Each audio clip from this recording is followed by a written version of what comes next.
বিশ্বনবী পাগলের মতো একবার হাউজে কাউসারে যাবেন, একবার সিরাতে যাবেন, একবার পুলসিরাতের দিকে, একবার হাউজে কাউসারের দিকে পাগলের মতো দৌড়াতে থাকবেন। তার কোনো গুনাহগার উম্মত যাতে জাহান্নামে ঢুকে না যায়, সেদিন কেউ সুপারিশ করতে পারবে না বিশ্বনবী ছাড়া।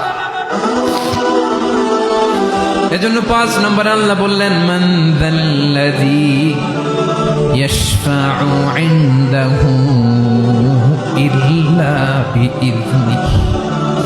কার সাহস আছে, কার এত বড় বুকের পাটা কিয়ামতের কঠিন দিন আল্লাহর সামনে দাঁড়িয়ে সুপারিশ করবে?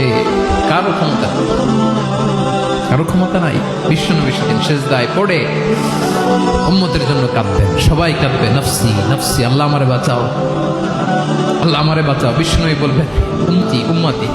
বিশ্বনবী আমার জন্য কাঁদবেন, আপনার জন্য কাঁদবেন, আমাদের জন্য সেদিন কেঁদে কেঁদে জাহান্নামের দরজায় দাঁড়িয়ে আমাদেরকে টেনে টেনে জান্নাতে ঢুকাবেন। এজন্য এই বিশ্বনবীর ভালোবাসা যেন আমাদের হৃদয়ে ভরপুর থাকে। আমার ভাইয়েরা, প্রতি শুক্রবার বিশ্বনবীর উপরে বেশি বেশি যেন আমরা দুরূদ পড়ি। আমরা যখন বিশ্বনবীর সালাম দেই, দুরূদ পড়ি,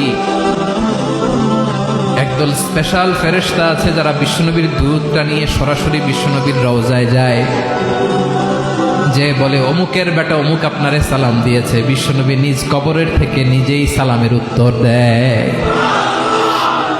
বিশ্বনবীর ভালোবাসা যেন আমাদের হৃদয়ে থাকে, বিশ্বনবীর সুন্নাহ দিয়ে যেন আমাদের জীবনটাকে সাজাই। পারা যাবে ইনশাআল্লাহ। বিশ্বনবীর ভালোবাসা ছাড়া কেউ জান্নাতে ঢুকতে পারবে? বিশ্বনবীর পক্ষে আমরা বলবো, বিশ্বনবীর পক্ষে আমরা লিখবো, বিশ্বনবীর জন্য আমরা আমাদের কলিজার রক্ত বিলিয়ে দিব, ঠিক কিনা বলেন?